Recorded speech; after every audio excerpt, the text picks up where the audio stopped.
For the rebellious ones, start with this fabric bag. You will sew the lining, leave a distance of 1 centimeter from each side and cut. This bag needs to be tightly attached to the cloth.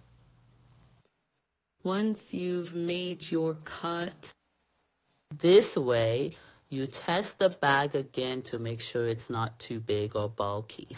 We also want to add a pocket to our lining, so use your extra fabric and decide on the size you want for your pocket, big or small. Tie it like a broker. You cut to size. Now it's time to iron it out.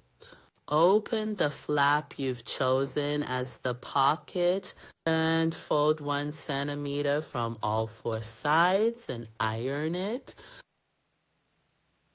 Pin your zipper.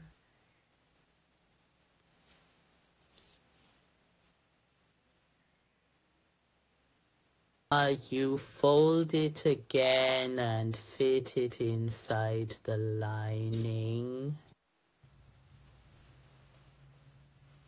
First, secure the edges with pins to prevent the fabric from bleeding and ruining the work. Well, 3 sides of it need to be stitched, and you can do this by hand with small stitches. But with a jobber, it's both stronger and cleaner in the foundation. Now fold the flap back again and secure both sides. I'm doing it right. Now it's time to sew it onto the bag. Put it in the bag. Again, a stitch must meet the internal stitch. And fasten it with a pin.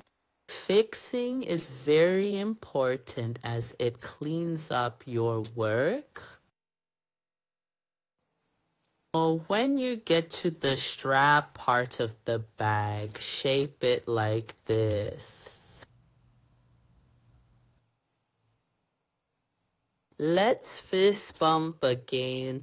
Fix the other side of the uniform the same way so the lining doesn't shift. Make sure it's positioned correctly. Don't forget to like, comment, and share. This part involves breaking the motifs that are connected to each other. When folding the liner, you might face issues, so cut 1 centimeter. Now that you've fixed all around, spread it out again. Clean the small hook easily for your bag variety. You can make a liner